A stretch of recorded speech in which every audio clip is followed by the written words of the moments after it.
नेक लड़की और जिन्न की जादुई दोस्ती। बहुत समय पहले की बात है। एक गांव में रूहाना नाम की लड़की रहती थी।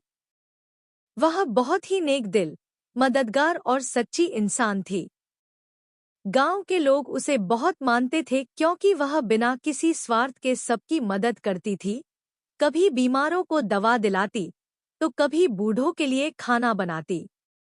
एक दिन रूहाना जंगल में लकड़ी बीनने गई। वहां उसे जमीन में आधा दबा हुआ एक पुराना, जंग लगा दीपक मिला।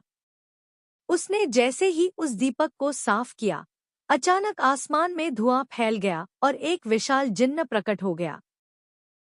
जिन्न ने कहा, मैं इस दीपक में हजारों सालों से कैद हूँ। तुमने मुझे आजाद किया है, इसलिए मैं तुम्हारी हर इच्छा पूरी करूंगा। रूहाना चौंकी नहीं, बल्कि मुस्कुरा कर बोली, मुझे कोई खजाना नहीं चाहिए, लेकिन अगर तुम चाहो तो मेरे गांव की मदद कर सकते हो। जिन्न ने रूहाना के गांव में खुशहाली ला दी।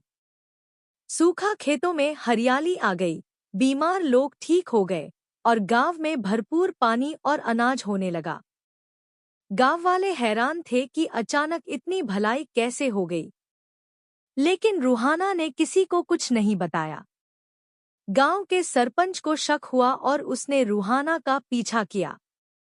जब उसे सच्चाई पता चली, तो उसने दीपक चुराने की कोशिश की ताकि जिन्न से अपने लिए महल मांग सके।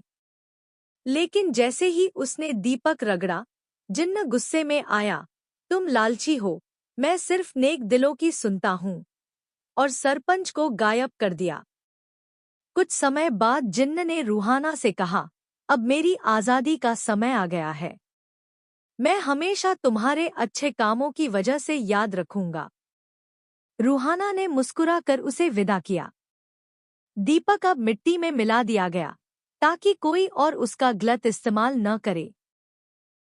इस कहानी से हमें यह सीखने को मिलता है कि सच्चा दिल और दूसरों की मदद करने की भावना ही सबसे बड़ी शक्ति होती है। जब इरादे नेक हों, तो जादू भी साथ देता है।